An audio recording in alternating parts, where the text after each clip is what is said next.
जय हिंद दोस्तों, जैसा कि आपको बताया गया था अभिनंदन सर के द्वारा द प्लेटफॉर्म ऑफ मैथ में कि जीके और जीएस का क्लास धनंजय सर पढ़ाएंगे। तो आज हम जीके का एक छोटा सा चैप्टर बौद्ध धर्म के मूल बिंदु को देखेंगे और आपको अगर अच्छा लगेगा तो फिर इससे आगे हम आगे का वीडियो बनाने का प्रयास करेंगे। तो चलते हैं, बौद्ध धर्म के बारे में कुछ देखते हैं मूल बिंदु को।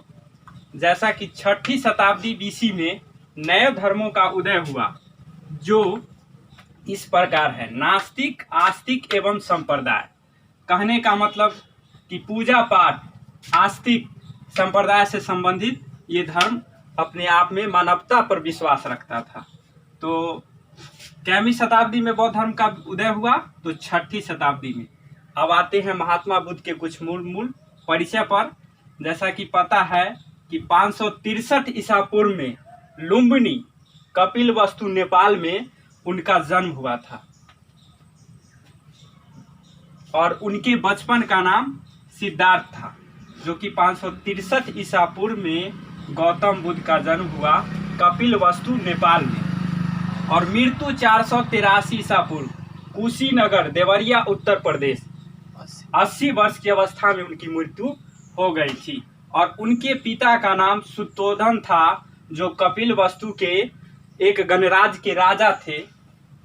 और उनकी माता का नाम महामाया, जो कोलिये वंश से संबंध रखती थी। और इनकी माता जो है महामाया, इनकी माता अपने नैहर जा रही थी। उसी 7वें दिन रास्ते में ही गौतम बुद्ध का जन्म हुआ था, महामाया देवी के द्वारा, जो कोलिये वंश से संबंधित रहती थी। लेकिन इनके 7वें दिन ही इनकी माता का मृत्यु हो जाता है। प्रसव पीड़ा के कारण इनकी माता का मृत्यु हो जाता है। तो इनके लालन पालन इनकी सौतेली माँ, जो कि प्रजापति गौतमी और इनकी मौसी भी थी, इन्होंने अब लालन पालन किया। और 16 वर्ष की अवस्था में इनकी शादी यशोधरा के साथ कर दिया गया। गौतम बुद्ध की शादी यशोधरा के साथ 16 वर्ष की आयु में कर दिया गया। और इनके पुत्र का नाम था राहुल। और इनके जो नाम है महात्मा बुद्ध, इनके नाम का अर्थ होता है बंधन, एक और बंधन। राहुल के अर्थ होता है एक और बंधन। और 29 वर्ष की अवस्था में इन्होंने अपने घर को त्याग दिया। जैसा कि जब ये बचपन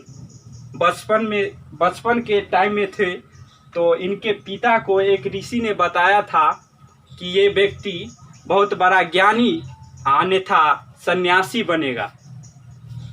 तो उन्होंने देखा, उनके पिता ने, कि अगर ये मेरा इकलौता पुत्र है, अगर सन्यासी बनता है या बहुत बड़ा ज्ञानी बनता है, तो ये तो बड़ी सौभाग्य की बात है। तो उन्होंने सोचा कि नहीं, इनको घर से बाहर निकलने नहीं देना। लेकिन गौतम बुद्ध ने एक दिन आधी रात को 29 वर्ष की अवस्था में अपने घर को त्याग कर जंगल की ओर, यानी घर को त्याग कर अपने खोज में निकले कि आखिर संसारिक मोह माया ये सब क्या है। इन्होंने ये खोज करने के लिए अपने घर को 29 वर्ष की अवस्था में त्याग दिया, जिसको बौद्ध धर्म में महाभिनिष्क्रमण कहा जाता है। जो किसी भी एग्जाम में बार ये क्वेश्चन को पूछा गया है कि बौद्ध धर्म में गृह त्याग, यानी गौतम बुद्ध ने जो गृह त्याग किया, उसको बौद्ध ग्रंथ में क्या कहा जाता है? तो महाभिनिष्क्रमण। और जब उन्होंने घर को त्यागा तो 4 दृश्यों को देखा था। ये भी कभी कभी पूछा जाता है सीरियल से, कि आपको अगर ऑप्शन में 4 दे देगा, 1 2 3 4, और इसको कहेगा कि सीरियल से सजाना है, तो उन्होंने पहले क्या देखा? तो सबसे पहले उसने एक वृद्ध व्यक्ति को देखा। वृद्ध व्यक्ति को देखा तो उन्होंने अपने सारथी चन्ना से पूछा, एक बात ध्यान रखेंगे कि गौतम बुद्ध के सारथी का नाम था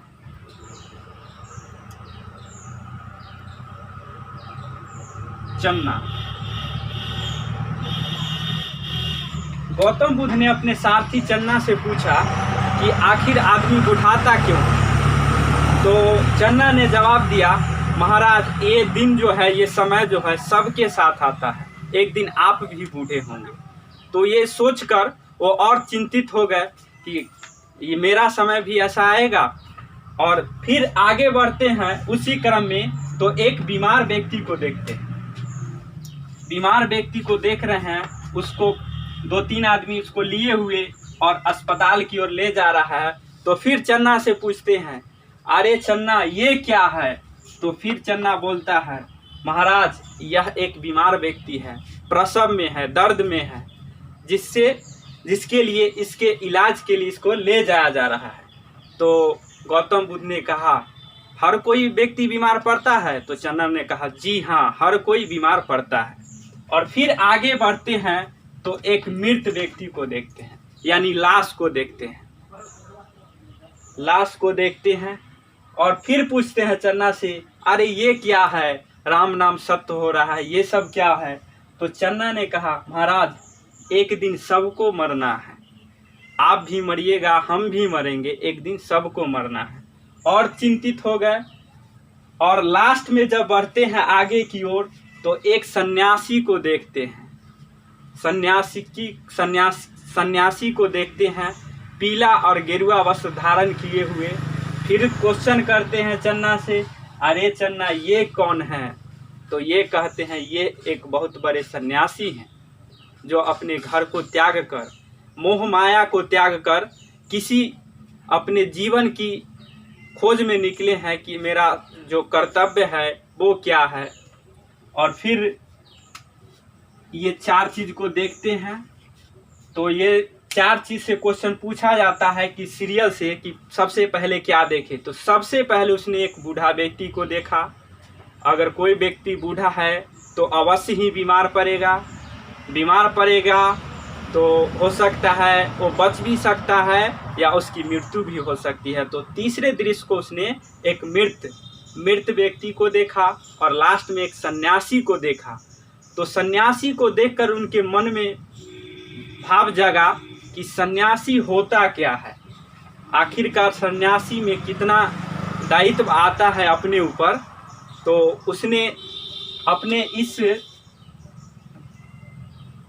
दृश्य को देखते हुए और चन्ना को कहा, चन्ना तुम अब अपने महाराज के दरबार में चले जाओ, मुझे छोड़ दो, मैं इस दुनिया को देखता हूँ कि कहाँ क्या है, ये दुनिया दुख से क्यों भरी हुई है, दुख का कारण क्या है, ये सब खोजने के लिए हम जंगल की ओर निकलेंगे।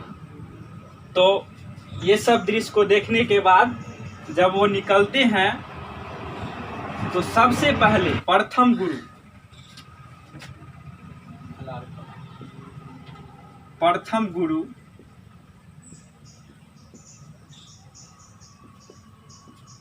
अलार कलाम,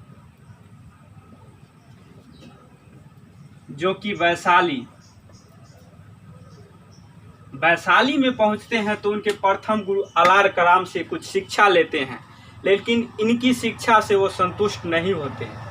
फिर आगे की ओर निकलते हैं तो द्वितीय गुरु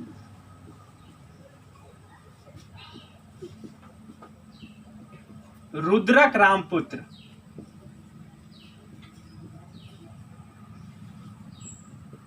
जो कि राजगीर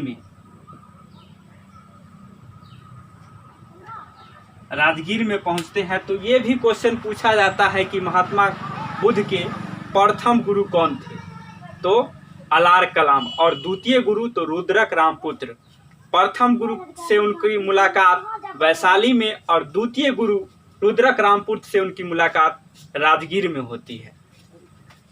उसके बाद ये दोनों गुरु से शिक्षा लेने के बाद वह संतुष्ट नहीं होते हैं, तो वह 6 वर्ष की कठिन तपस्या 6 वर्ष की कठिन तपस्या करते हैं और 35 वर्ष की आयु में ज्ञान की प्राप्ति निरंजना या फल्गु नदी के किनारे इनको ज्ञान की प्राप्ति हो जाता है और उस जगह का जो नाम था बोध गया। ये क्वेश्चन भी बार बार पूछा जाता है कि गौतम बुद्ध को ज्ञान की प्राप्ति कहाँ हुई थी, तो बोध गया में। कितनी वर्ष की अवस्था में, तो 6 वर्ष की कठिन तपस्या के बाद गौतम बुद्ध को 35 वर्ष की आयु में ज्ञान की प्राप्ति हुई और प्रथम उपदेश उन्होंने सारनाथ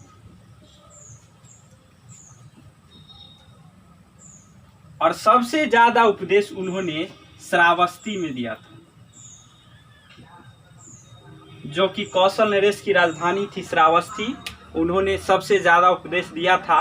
ये क्वेश्चन हर एक एग्जाम में बार बार पूछा जाता है कि गौतम बुद्ध ने प्रथम उपदेश कहाँ दिया था, तो सारनाथ। और उसको बौद्ध ग्रंथ में धर्म चक्र प्रवर्तन कहा जाता है।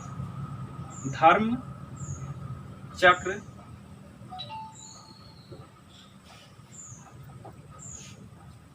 प्रवर्तन कहा जाता है। और उन्होंने सबसे ज्यादा उपदेश जो दिए थे कौशल नरेश की राजधानी श्रावस्ती में दिया था। और ज्ञान की प्राप्ति के बाद गौतम बुद्ध महात्मा बुद्ध के नाम से कहलाए। महात्मा बुद्ध के नाम से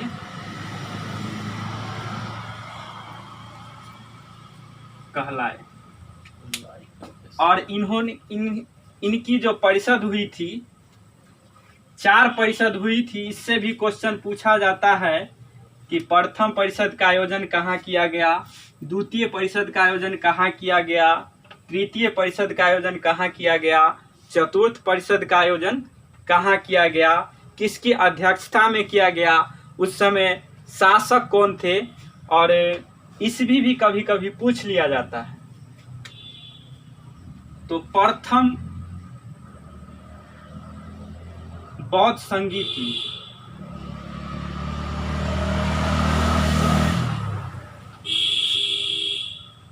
संगीति 483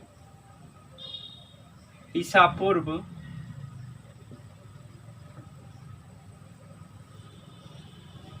अजात शत्रु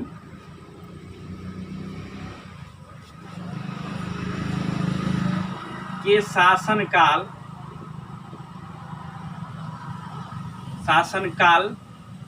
और इनकी अध्यक्षता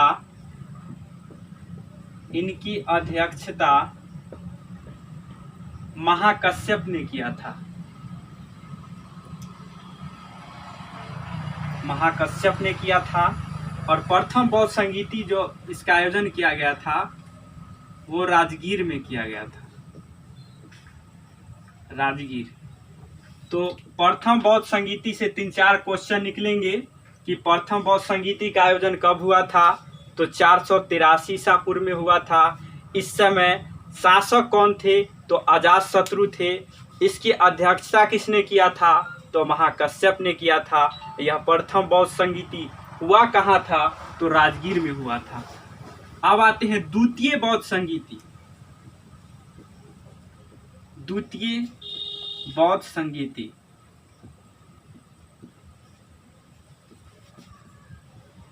जस्ट 1 साल बाद 383 ईसा पूर्व में हुआ था। उस समय जो शासक था कालाशोक,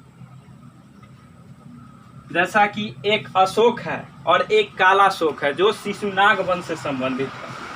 तो कालाशोक, और इस समय अध्यक्षता इनकी अध्यक्षता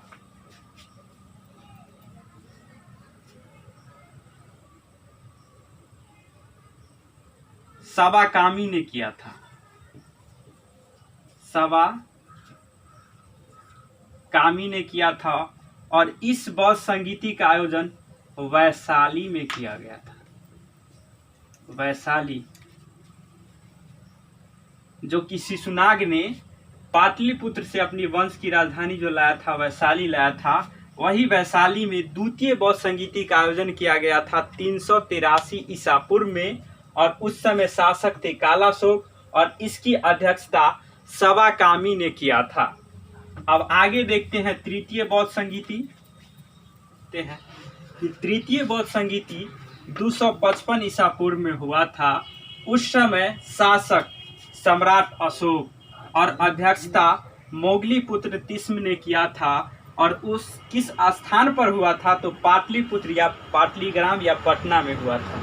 तो तृतीय बौद्ध संगीति 255 ईसा पूर्व। उस समय शासक कौन? तो अशोक, अध्यक्ष मोगलीपुत्र तिस्म, स्थान पाटलिपुत्र। और एक लास्ट बौद्ध संगीति हुआ था, चतुर्थ बौद्ध संगीति, जो ईसा की प्रथम शताब्दी में हुआ था। उस समय शासक थे कनिष्क और इसकी अध्यक्षता वसुमित्र तथा उपाध्यक्ष अश्वघोष को बनाया गया था। और स्थान यानी कुंडलवन कश्मीर में हुआ था। चौथी बौद्ध संगीति का जो आयोजन है कुंडलवन कश्मीर में किया गया था। दोस्तों, एक चीज हमसे छूट गया था कि जितने भी बौद्ध संगीति का आयोजन किया गया था वो पाली भाषा में किया गया था। क्वेश्चन पूछा जाता है कि महात्मा बुद्ध ने किस भाषा में उपदेश दिया था? तो पाली भाषा में उपदेश दिया था। और इनके त्रिरत्न थे, इनके त्रिरत्न थे। ये भी क्वेश्चन पूछा जाता है कि बौद्ध धर्म के त्रिरत्न कौन हैं? तो बुद्ध, धम्म, संघ। तो बौद्ध धर्म के त्रिरत्न बुद्ध, धम्म, संघ। और इनकी पुनर्जन्म की जो कथा है वह जातक में वर्णित है। जातक, क्वेश्चन आता है कि जातक का संबंध किससे है? तो गौतम बुद्ध के पुनर्जन्म की कहानियों का वर्णन जो है जातक में ही है। और उनके त्रिरत्न बुद्ध, धम्म और संघ। और इनको लाइट ऑफ एशिया यानी एशिया का ज्योति पुंज भी कहा जाता है। तो एशिया का light of Asia Mahatma Buddha को कहा जाता है। और बुद्ध चरित इनसे संबंधित एक पुस्तक है जिनके लेखक हैं अश्वघोष, जो कनिष्क के दरबार में रहते थे। कनिष्क के दरबार में रहते थे। इनके द्वारा लिखा गया बुद्ध चरित्र, जो कि चौथी बौद्ध संगीति में उपाध्यक्ष का रोल निभाए थे अश्वघोष, कुंडलवन कश्मीर में। और विक्रमशिला विश्वविद्यालय की स्थापना धर्मपाल ने किया था, जो बौद्ध धर्म से संबंधित है। तो क्वेश्चन पूछा जाता है कि विक्रमशिला विश्वविद्यालय का संबंध किस धर्म से है? और बुद्ध धर्म का जो पूजा स्थल है उसको चैत्य मंडल कहते हैं। क्वेश्चन आएगा कि बौद्ध धर्म के पूजा स्थल को क्या कहते हैं? तो चैत्य मंडल कहा जाता है।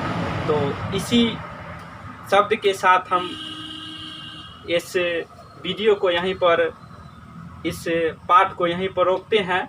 अगर इसमें कुछ छूटा होगा तो आप लोग अपना राय दे सकते हैं कि आपको यहाँ थोड़ा सा ये करना चाहिए था, वो करना चाहिए था। इसी बात के साथ हम अपनी बात को यहीं रखते हैं।